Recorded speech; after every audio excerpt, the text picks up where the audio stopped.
Good morning and welcome to the Japan Society's regular webinar, always on issues in world affairs that are relevant to both the UK and Japan.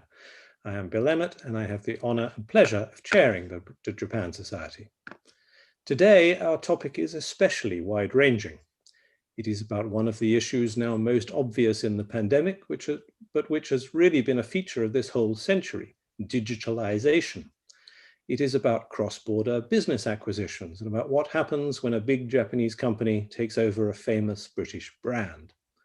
It is about globalization of business, of finance, of politics, of readers' interests, and it is about the ringside seat that an editor of a global newspaper has on world affairs and on the people in power. For our guest today is Lionel Barber, who spent 14 remarkably successful years as editor of the Financial Times until he stood down in January this year, just ahead, in fact, of what may prove the biggest story of this quarter century, namely the pandemic and all its consequences. There's nothing more annoying for an editor than to miss a big story. Lionel nevertheless made very good use of the pandemic to finish a book in impressively short order. This month he published The Powerful and the Damned, Private Diaries in Turbulent Times, essentially a chronicle of his editorship and the world he witnessed. Lionel Barber began his journalistic career at the Scotsman in 1978 and then the Sunday Times before joining the FT in the mid-1980s. He served the Financial Times in Washington and Brussels, was Europe editor and US managing editor before being appointed as editor of the FT in October 2005. Which happens to have been about 5 months before I stood down at The Economist, of which the FT in those days owned 50%. One of his first anecdotes in the Diaries is of an amusing address blunder. Invited to lunch in his first few weeks with Eliza Manningham-Buller, the head of MI5, his colleague accidentally took him to the HQ of MI6 instead, where they denied all knowledge of Mrs. Manningham-Buller. Fortunately, the two spy agencies are just on opposite sides of the river. But more seriously, this is a story of a business's recovery and growth in both sales and reputation, culminating in some triumphant examples of investigative journalism by Lionel's team, notably the exposure of sexual harassment at the President's Club charity dinner in the city, and the exposure of massive fraud at Wirecard, a high-flying German payments company. And most pertinently for today at the Japan Society, it is a story of the sale of the Financial Times in 2015 by Pearson, the group that had owned it since the late 1950s, to Nikkei for £844 million, a price described at the time as eye-watering. Nevertheless, at that time, 5 years ago, the FT had worldwide subscriptions of a little over 800,000, whereas last year the total passed 1 million. So Nikkei bought a growing business. Today, we're going to begin with a conversation between me and Lionel for about the first 15 or 20 minutes, after which we will open up also to your questions. As always, please submit questions through the Q&A button at the bottom of your screen and not the chat function, Q&A, not chat. And under Q&A, you can vote for other people's questions in order to promote them higher in my attention. Lionel, welcome to the Japan Society. Thank you, Bill. And it's great to be here and an honor to be here. Let me start with digitalization, because the key thing that happened to the FT during the last 15 years is that it moved from essentially a print-first, famously pink newspaper, to a digital-first pink newspaper under your editorship and with your commercial colleagues. How did that happen and what did it involve? What does it mean to be digital first, and what difference does it make? Just a little bit of context, Bill, at the beginning. When I was appointed editor at age 50, so I'd been around the block a few times, I did feel and said and told the board that the business model of the FT was broken. And what I meant by that is that we were overly dependent on print advertising, which had crashed after the dot-com bubble had burst. And we needed to move towards a digitally focused publication. The second point was we were underpricing ourselves. So I said, we got to raise prices because we're a premium brand. And third, I said we needed to be global And of course, the point about digital is there are no barriers to entry, and Yep. you save on distribution costs. Now, what did it mean in practice? First of all, it meant a fundamental change in the newsroom, where we were obviously focused on producing multiple editions of the newspaper, as opposed to an add-on of digital. So we needed almost to invert the process, reduce, not kill the print, because many people made that mistake, not understanding that print was still important in terms of advertising, but it was declining. The second was to sell direct. So we didn't want to be disintermediated by these aggregators like Factiva. We wanted to sell direct to the customer. So that B2B model had to fundamentally change.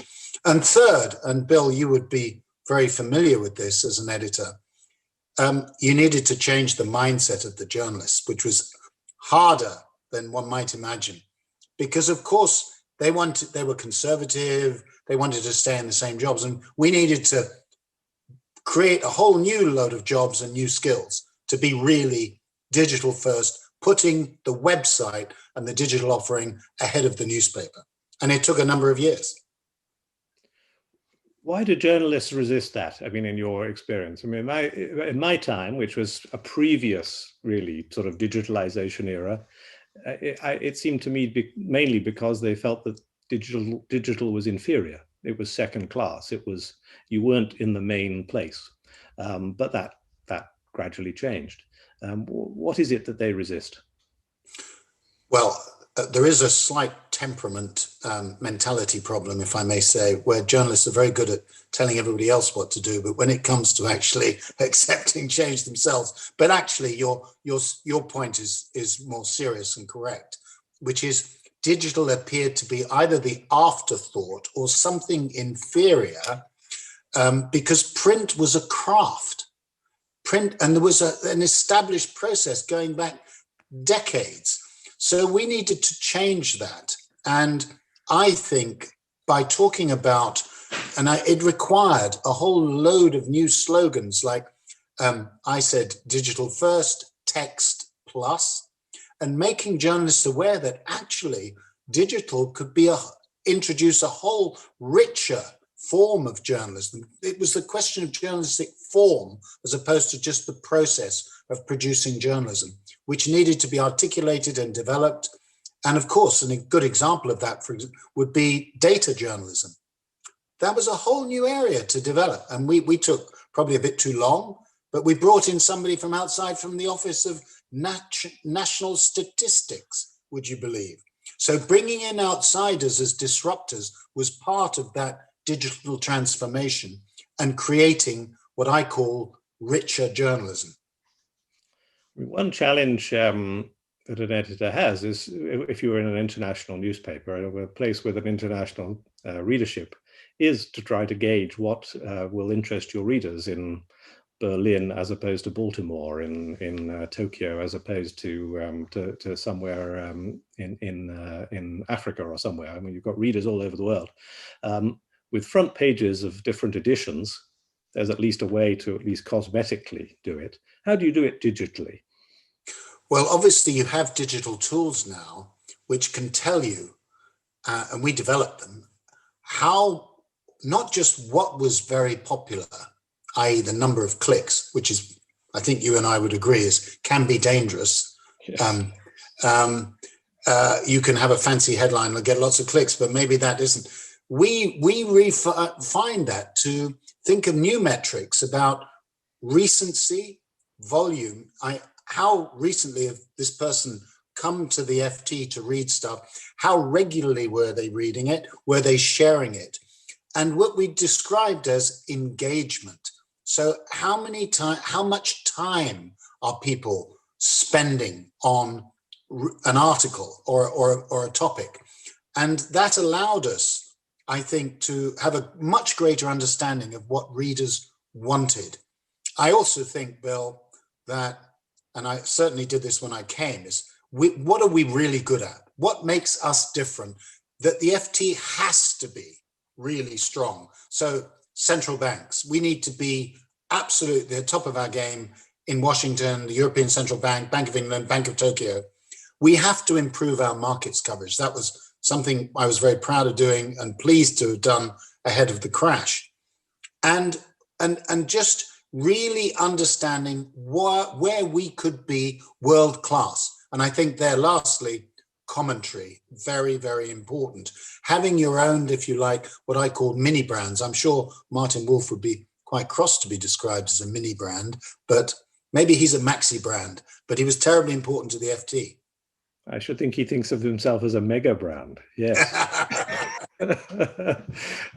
And does it make a difference, or did it make a difference, did you feel, to your journalists that they were essentially writing for subscribers rather than people picking up a paper that was, you know, relatively cheap on the newsstand? Did that make any difference? I think it did, but in a rather strange way. And that is, of course, that subscribers can answer back. Yes. And they can do it in real time. So whereas somebody would go on a casual purchase, you wouldn't necessarily know who they were, picking up a newspaper at a railway station, and then they might write a letter to the editor. Now, this was a two-way process. The whole process, to use a terrible phrase, had been democratized. And we were no longer, to even change another metaphor, Moses handing out our tablets. This time the people could speak back. So this required a little bit of humility on our part, not necessarily a natural phenomenon. I simply felt I could say I wrote a column for a short while for The Guardian, and then I moved to The Times, and I've written occasionally op-eds for the FT. And I think as I moved through those three publications, I got a better class of bigot in some ways, commenting on my pieces.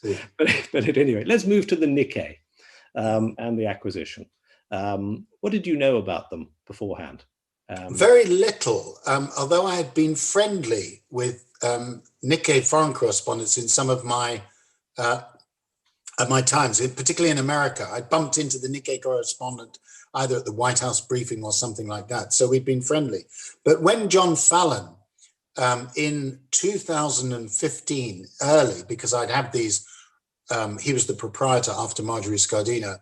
I'm sure you had the same thing, that the sort of quarterly lunch where one would discuss everything. And I knew that the FT was in play, so to speak, and they'd looked at a private equity option that hadn't worked. He then asked me about potential bidders and what I thought. And I say this in the book, that I didn't want a trade buyer like Bloomberg, I thought would destroy the FT brand. I didn't want Murdoch. And then he said, what about Nikkei? I thought, Nikkei, my goodness. Well, I sort of know who they are, but they're a long way away. And aren't they Japanese in Japanese language? I mean, what do they know about English language media?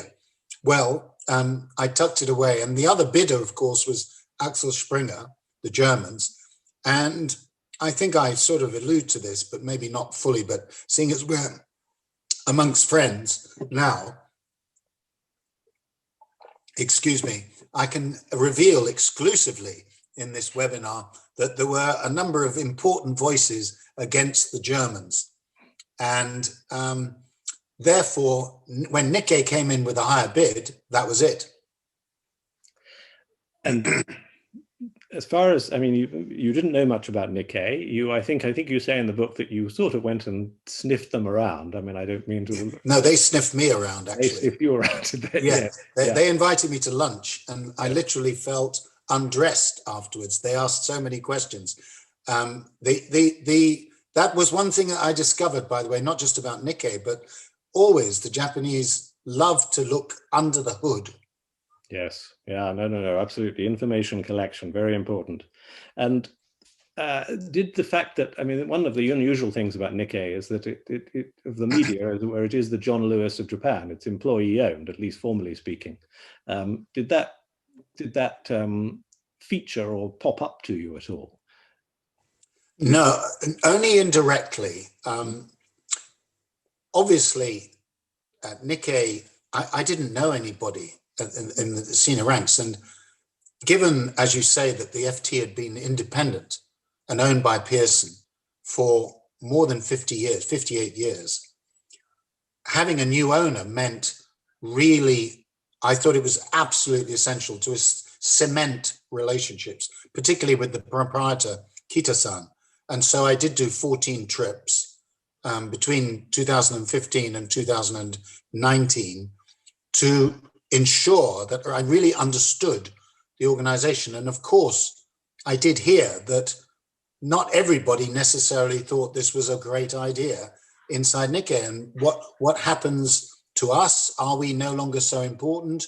And might we suffer if the FT gets all the attention and money? But I never heard this directly. And I think that the leadership was right behind the purchase. And how did you find working with them over the following 5 years? What sort of editorial interchange did you have, but also perhaps most critically, commercial, financial, managerial? Well, first of all, and I really do mean this sincerely, this was an incredibly positive experience. And I really felt that there was a relationship of trust between myself and the proprietor, Kita-san. We both worked on that to understand each other. Remember, I don't speak Japanese.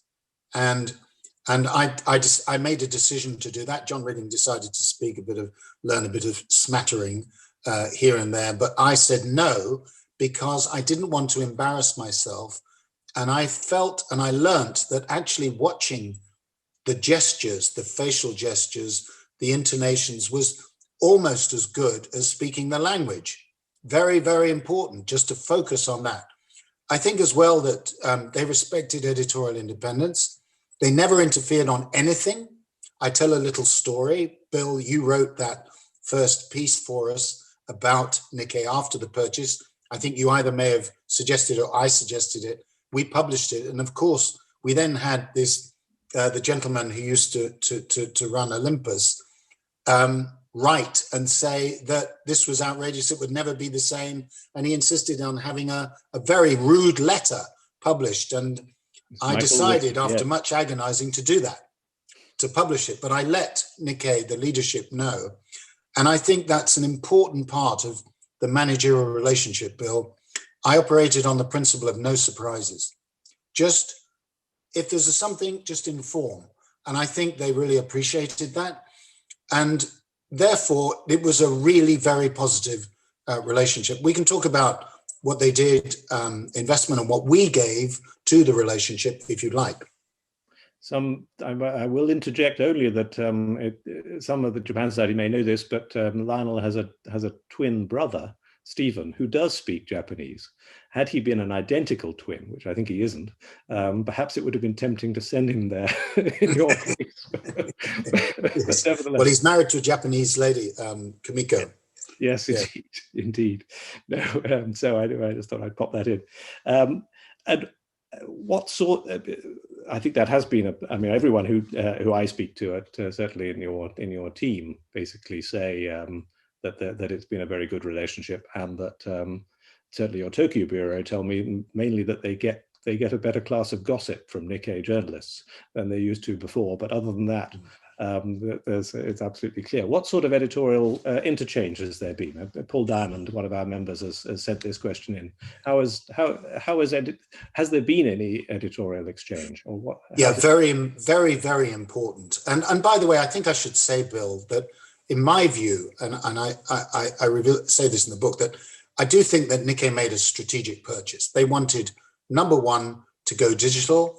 Number two, to get into the English language publication. And number three, to be global and out of the kind of shadow of China and to move beyond their Japanese market. So that was the strategy. So I said, we will help you on the digital side. And if you look at Nikkei Asian Review, which was essentially a magazine, we seconded some of our senior people. I chose them, put them there. I helped draw up the plan for Nikkei Asian Review to go digital first. And I have to say, it's been immensely successful. The quality of journalism has gone up. They've gone way beyond their target of 20,000 subscribers. And they are using that, as I suggested, I'm sure they would have thought of it anyway, as a laboratory for change within the wider Nikkei. And you will see They've got a couple of dynamic news executives. I better not mention who they are, but they're making serious change to what was an overwhelming print publication. They've also seconded some of their journalists to London. I think that's been a little bit more difficult because of language, but and in general, that we've done one or two commercial ventures that I'm less familiar with. And how do you think they think now about the purchase price? Perhaps this is an unfair question to a lot of you. Still know too much, but nevertheless, how does that look now? I mean, you've had a 25% increase in subscriptions since they bought you. Yes, and I think, look, the price, we were one of the very last media brands, independent global media brands left. So obviously that was going to command a price. Remember, the Germans offered almost £800 million. And remember too that Rupert Murdoch paid $5.2 billion, admittedly in the run-up to the financial crisis, for Dow Jones. So I think it was a generous price, but I don't think it was wildly ridiculous. I do think it's worth pointing out that since then, you've had Brexit, a real economic shock, and now COVID. So clearly a lot of the commercial plans have been affected by those shocks. But overall, I think, and I learned this working with Nikkei, they think longer term. We were not in that, every financial year there's a squeeze, which was very day to day with Pearson. Nikkei have taken a longer view, and they've been generous with their investment too, particularly on the editorial initiatives, new and editorial ideas to broaden the revenue base. Some questions coming in. I shall pop in. A couple of them are really still in that editorial question. So Andrew Fraser, who's an advisor at Mitsubishi Corporation, a longtime member of the Japan Society, says, is there possibly some unconscious bias editorially concerning Japan and Japanese companies now that you're owned by the Nikkei? There are many full-page advertorials for Japanese companies, and indeed I've noticed the Ministry of Foreign Affairs advertises quite often in the FT. And he adds on a dinger at the end. And does the FT describe the disputed islands as Senkaku or Daoyu? But how do you think that I remember you and I talking about this early on, actually, that the big question with editorial relationships and interference was about self-censorship by your staff rather than any interference. Have you ever felt that was happening, or you had to intervene, or any unconscious bias? No, and Bill, I will speak very candidly here, but let me just first say on advertorial, I don't deal with the adverts. I mean, that's the other side, that's commercial. It's true, Nikkei has helped us get advertising during some very difficult times. I just don't have anything to do with that. So I'm focused and was focused on editorial. And in that respect, I deliberately tested by writing, sanctioning and encouraging a couple of really hard-hitting stories. Dentsu, look at that. Dentsu, I remember very well, yes. Yes, and I thought that it wasn't, I never heard a peep, nothing, absolutely nothing.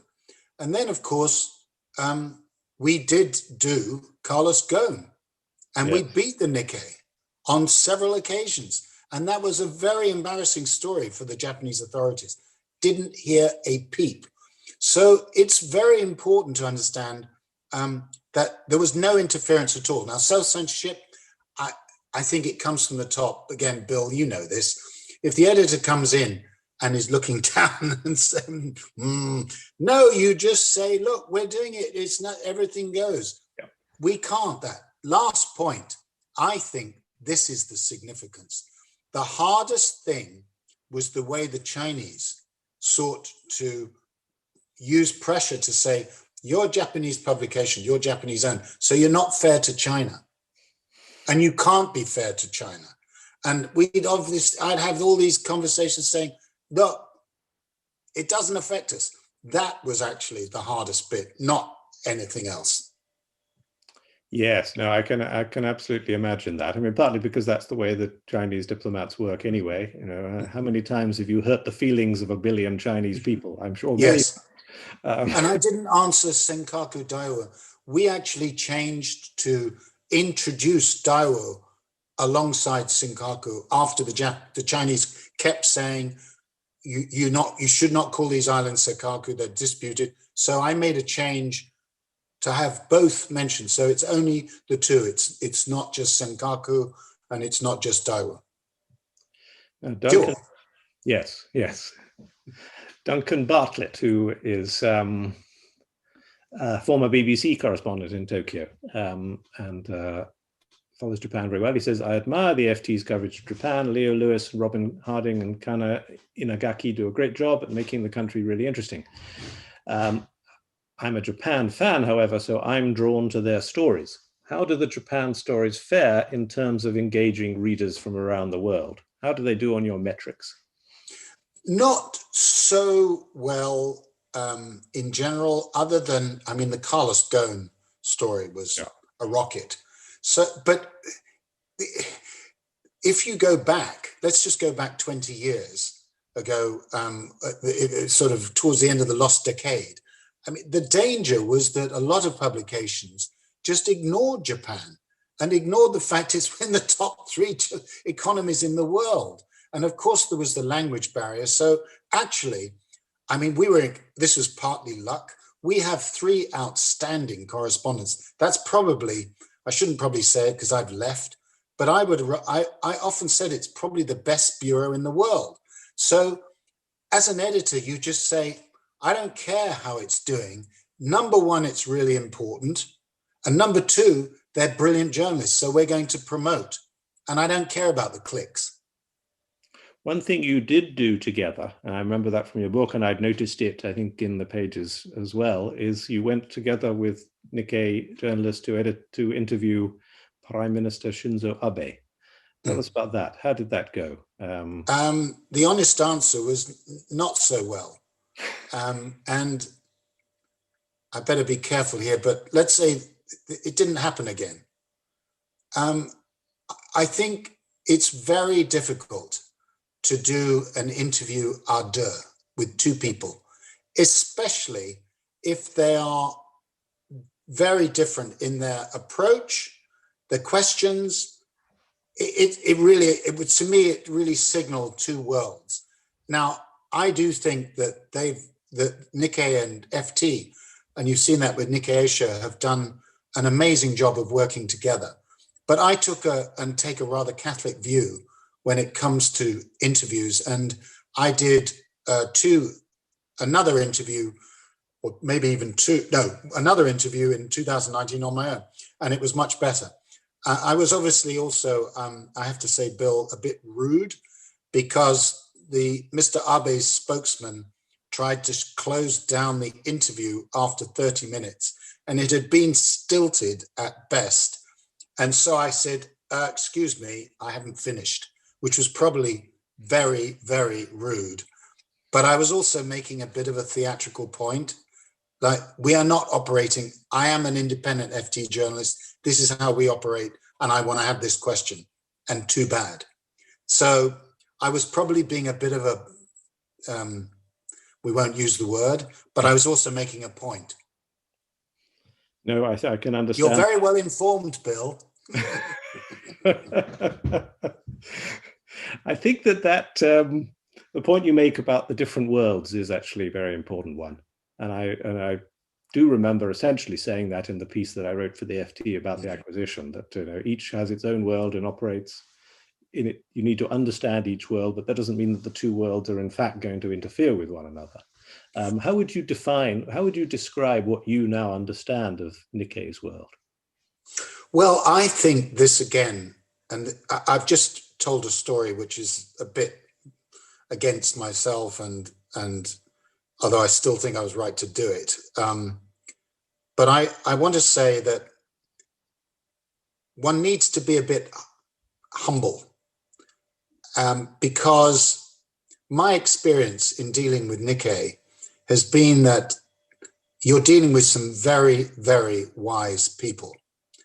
and they don't think in the same time frame as you do. They are not hard-edged in the journalistic approach, which has some advantages and some not. So that, if you like, they have a different understanding of truth and how truth may manifest itself. And I remember a couple of times, again, speaking to one or two of the very top people at Nikkei, and they would essentially say, well, this is a moment where we must pause and reflect. And I'm thinking, well, we could decide, but actually, you're right. And so for me, Bill, this was an incredible journey. And I'd like to think that I became a bit more humble and a bit wiser having interacted with the Japanese. Because remember, I had not, if this was not a country that I knew particularly well, particularly compared with Germany or America. And I would have thought, I mean, just to add my own kind of guess on the Nikkei's view of the FT's coverage, for example, of Dentsu or Carlos Ghosn that you said, I think it's because it is absolutely common to have investigative journalism in Japan, but just not in the mainstream newspapers. And very often it's in the monthly magazines and the weekly magazines and elsewhere. That actually it might even have been convenient for the Nikkei to have you being giving Dentsu a good kicking in the pages of the FT. Yeah.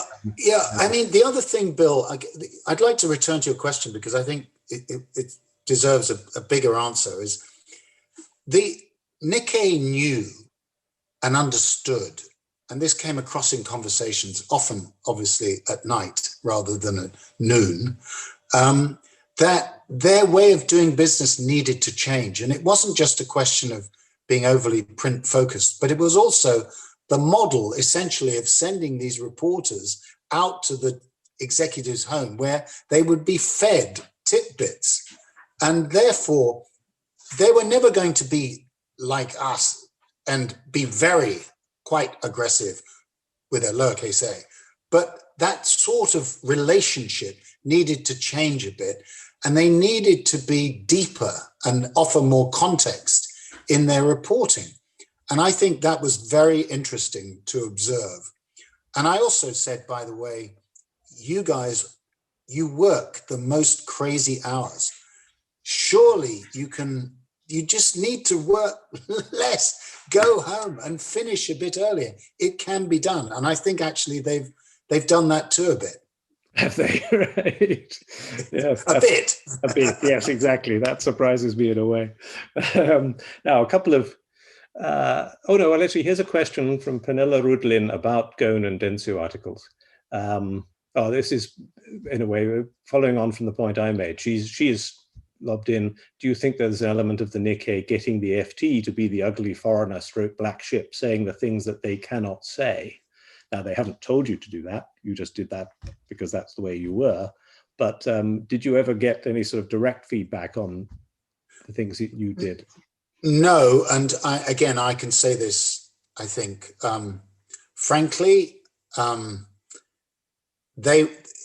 we all know that nobody wants to be embarrassed. Being embarrassed in Japan is a very, very, very big thing compared to in the UK.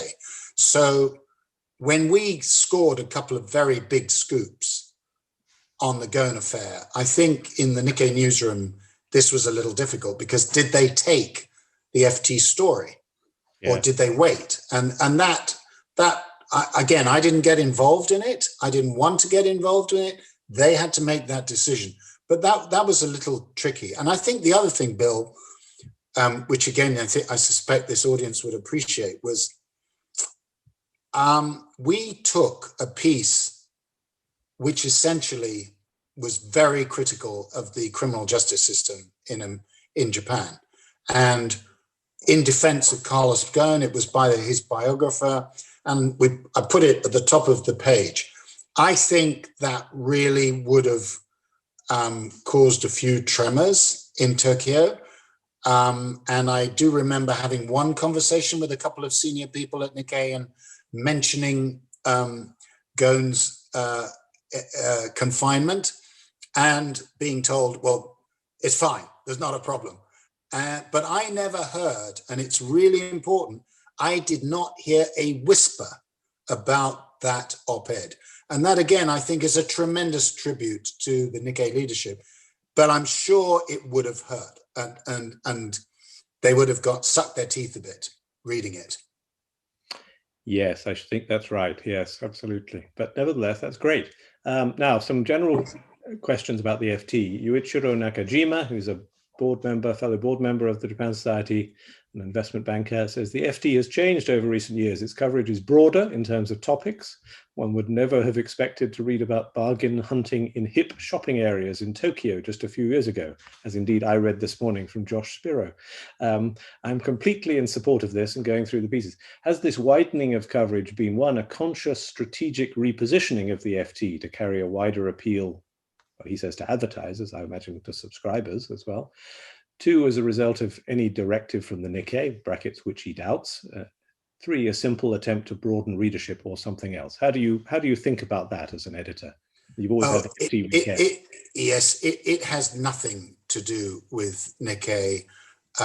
This is all about, and I'm a great believer in this, that your job as an editor is to be open-minded. You set a certain framework, you set standards, and you give a sense of direction about what the core is. But then it's a creative process. So you want exciting people who are curious, and then let them roam. So I think, honestly, it's probably bottom up. Has the FT sought to broaden its audience? You move with the times. Perhaps the most important thing is to think about the weekend FT as it's not broccoli, it's ice cream with cherries. It's the thing that people really enjoy. So we have a great editor, Alec Russell, and he, I think, has just sought to make it richer, more interesting, and a delight. And that's why it's happened. It's not anything else. The most important thing I get often asked by younger journalists, what is the most important thing, recommendation? And I say, stay curious. Look at what's happening around.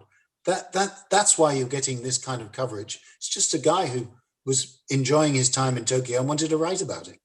Yeah, no, that's absolutely right. I absolutely agree with that. I used to say also that my job as editor was providing some discipline to a bunch of anarchists. Yeah, that's right. That's right. Paradoxical as it may seem. Now, Robert White has lobbed in specifically FT Arts. How important is that to the paper?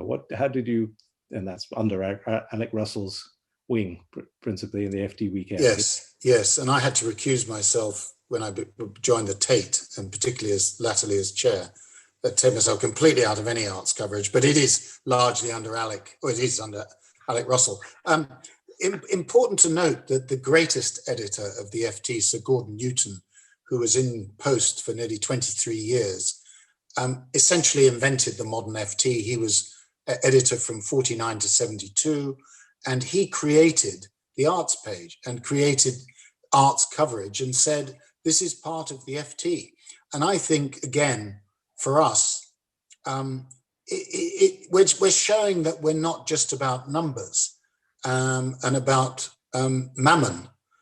There is more to life.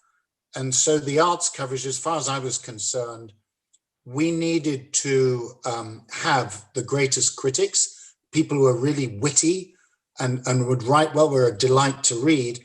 And then more broadly, perhaps, and I occasionally might suggest something, just these bigger cultural issues. And Bill, again, I'm sure you've noticed this, that the two biggest phenomenon of the last 3 years in terms of the broader arts world are, number one, cancel culture, and intolerance versus artistic expression and what is considered right. And number two, which is sort of related to a degree, but it is sort of separate but linked a bit, is the Me Too movement and diversity.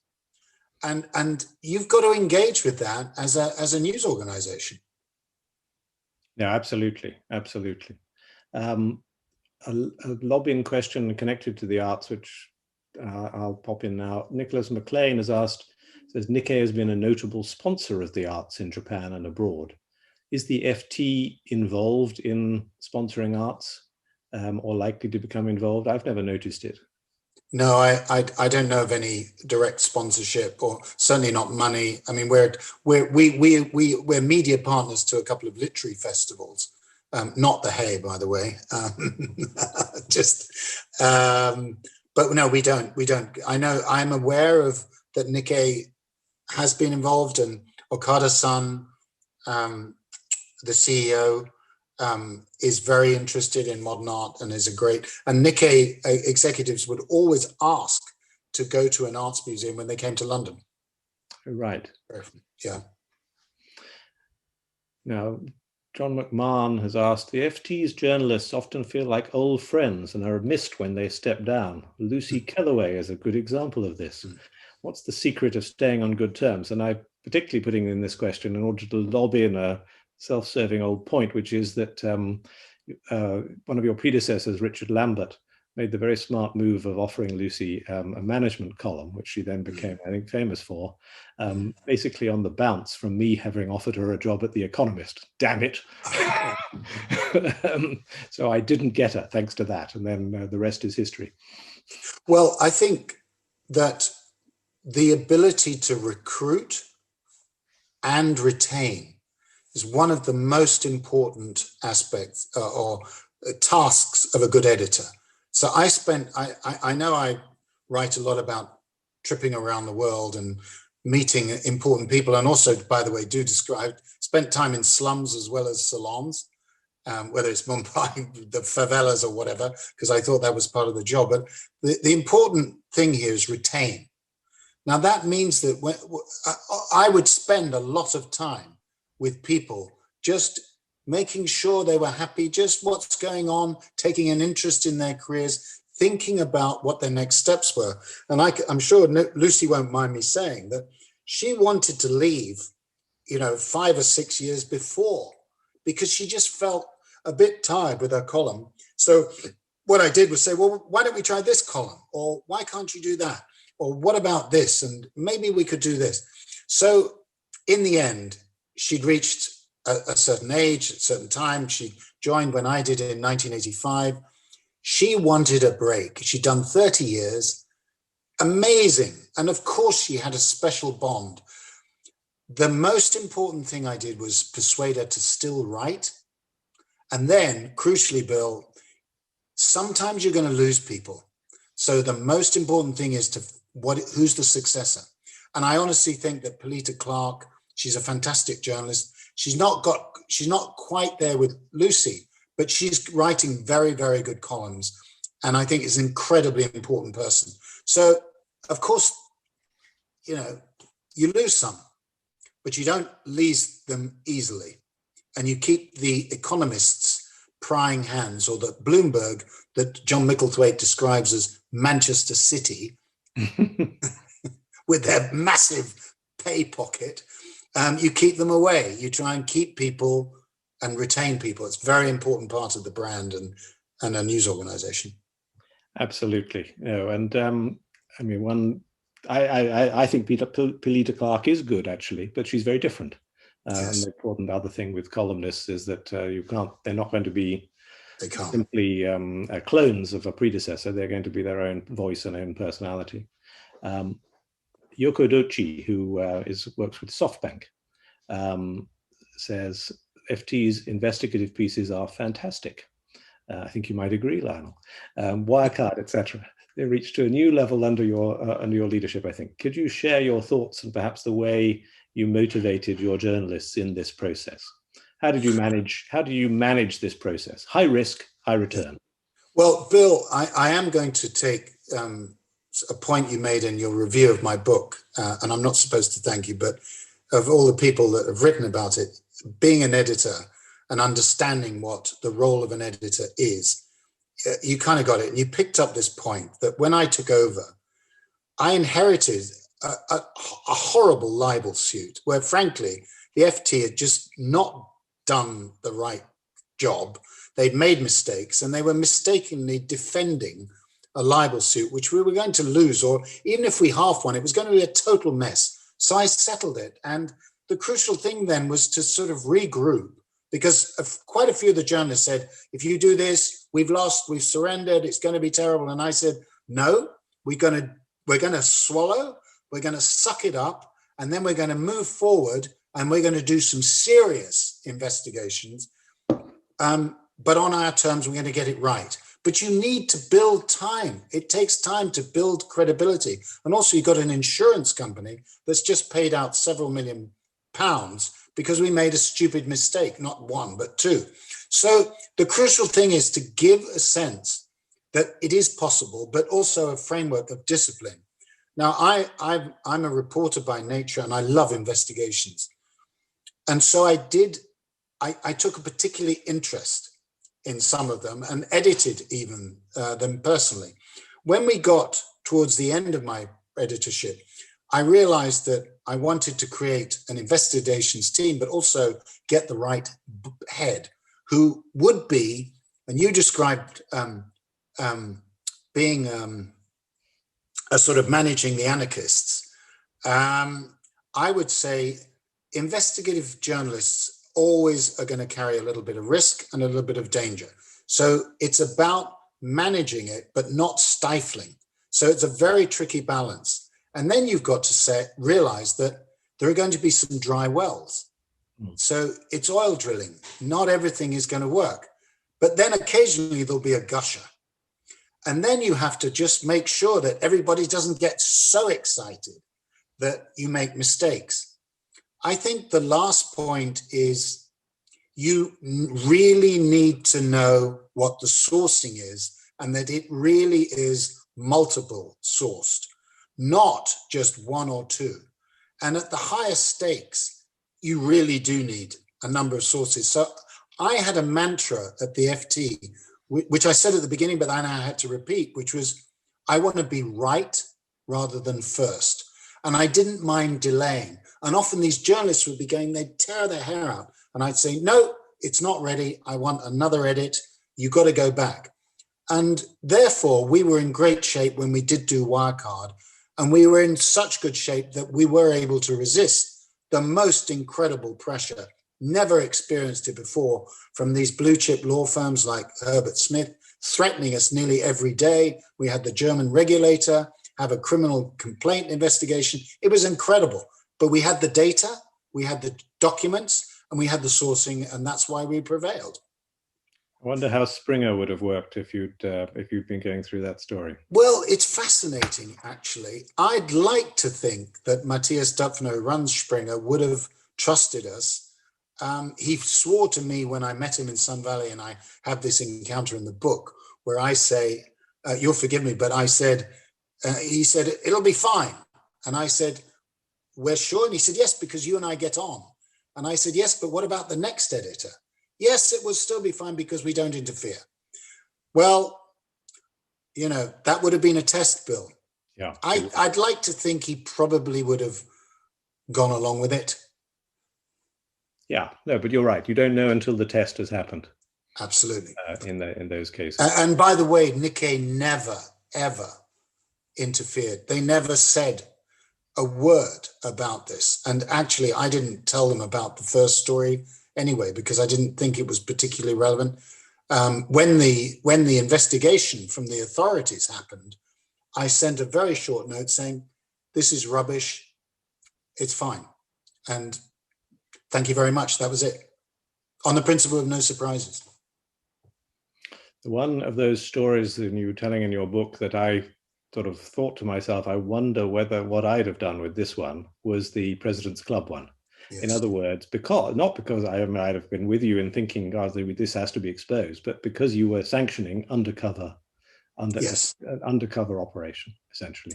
Yes, and yeah, I didn't press the trigger at all, pull the trigger for almost 10 days. I really needed to think about authorizing, for the first time in my time at the FT, somebody essentially going undercover and presenting themselves as not an FT journalist, but something else. And in this case, it was a hostess. And I took the view, I did obviously, and I would recommend this to any future editors, I don't know how you work, Bill, but on these really difficult questions, I would always ask my deputy, and sometimes even ask 4 people, or maybe even 5. And this is not a sign of weakness, because in the end, it's your decision. I mean, you are going to take the decision and it's going to rest with you. But at least make sure that you've taken into account what others might think. It's also quite revealing who will give you a straight answer or who might sit on the fence. And in this instance, I think I came to the view that there was no other way of doing the story. And if the journalist was confronted, I said to her, you must immediately say who you were and leave.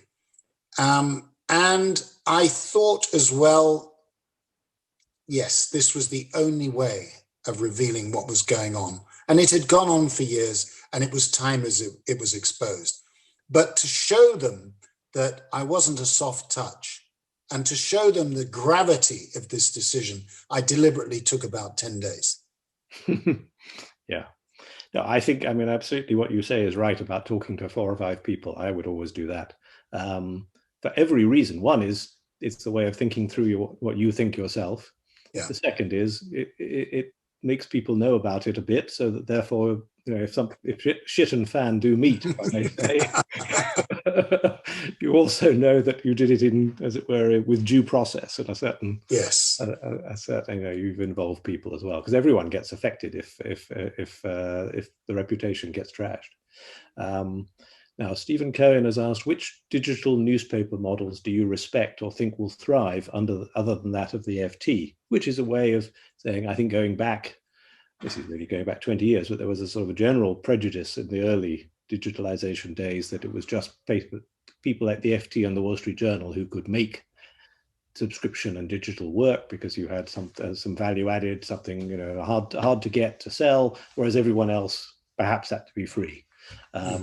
I doubt if you think that is true now, even if the FT does have a lot to offer. Yeah. What do you think of the field? Well, I think that the New York Times does have an incredibly successful subscription model. And what they've done is develop some, for want of a better word, other products in addition to the news. So obviously the cooking app is an enormous success. They are way ahead. They were slower than we were on the business model, and even slower in some of their newsroom changes. But once they got going, after the innovation report and cracking the code, as they put it, they really did go great guns.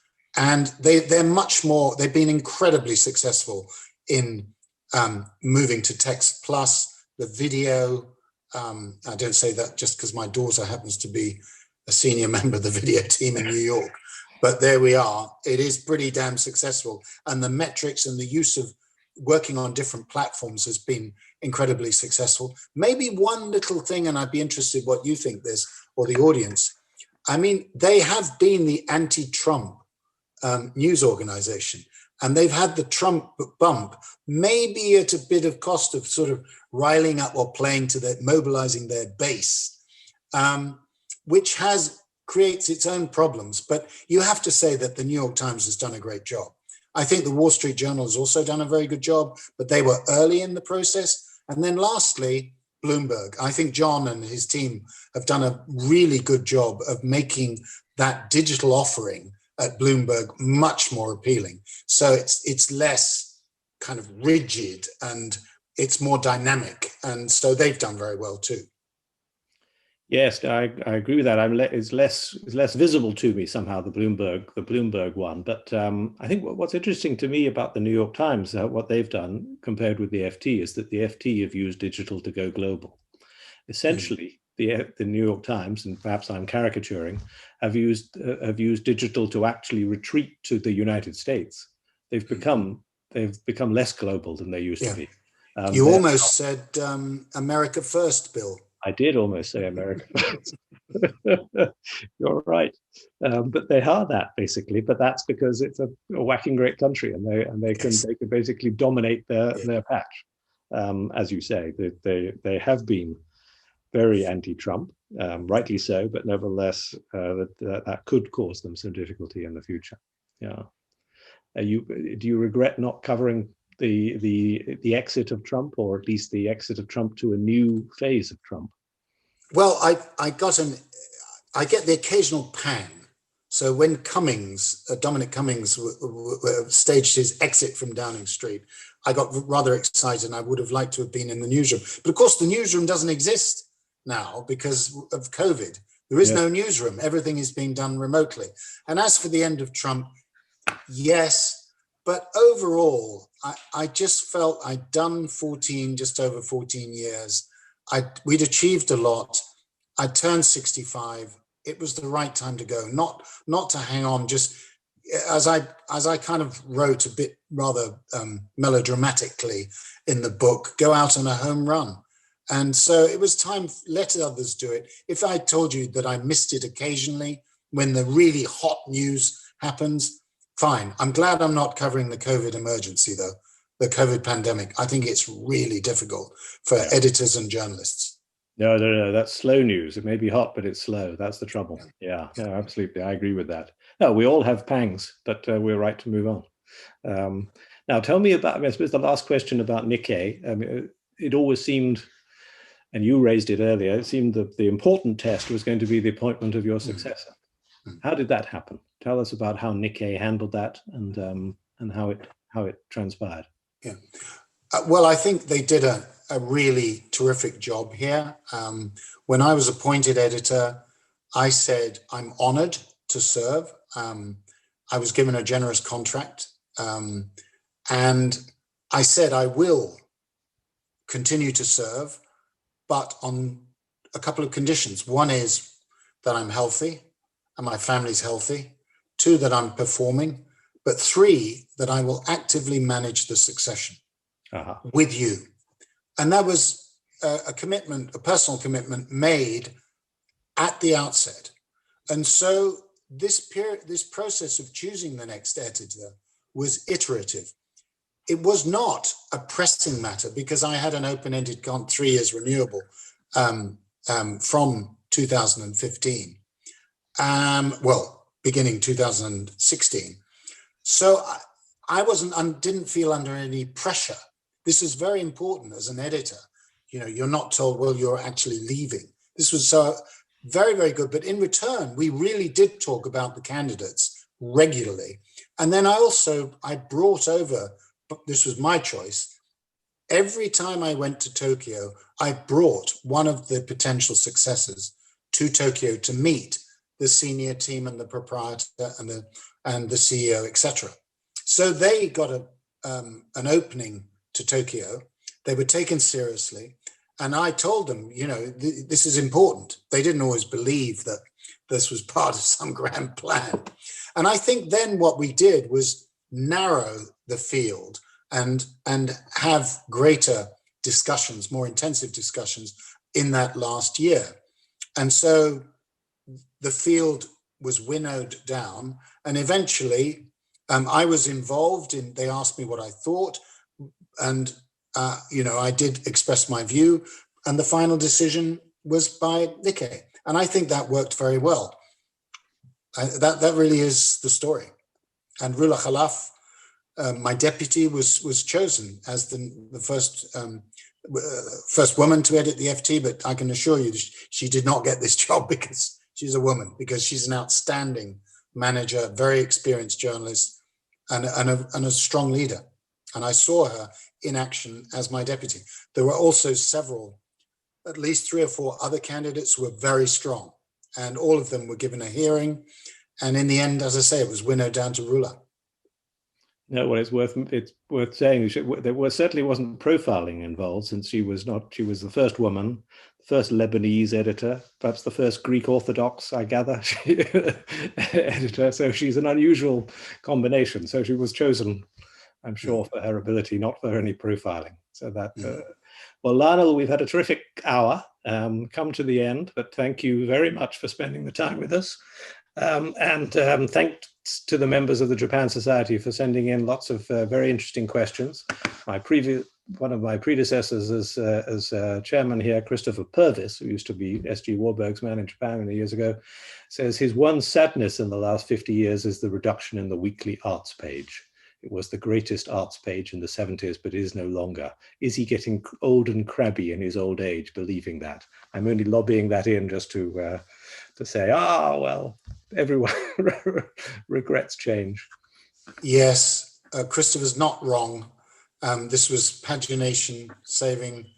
I think, anyway, I won't go there because I'm not editing the FT. He should write to Ruler. Yes, exactly. Write to Ruler. The successor. Well, thank you very much, Lionel, for spending this time with the Japan Society. Thank you for explaining so well how the FT Nikkei takeover and merger happened. It is a comment on the normalization of UK-Japan relations. I think that acquisitions these days get much less scrutiny than they used to in the past. When Pilkington was bought by Nippon Sheet Glass or other equivalents, there was, they were poured over in the media and in academia, whereas now they're more or less just part of life, as is Takeda Pharmaceutical and Shire. But the FT was rather a high-profile case, so that I'm very glad that you've spent the time to explain it to us. And best of luck with the book, The Powerful and the Damned. I give it another plug. Available on all good online bookshops. Thanks a lot, Lionel. Thank you also to everyone at the Japan Society. Thank you, Bill. It's been a great pleasure. Thank you. Thank you, Japan Society.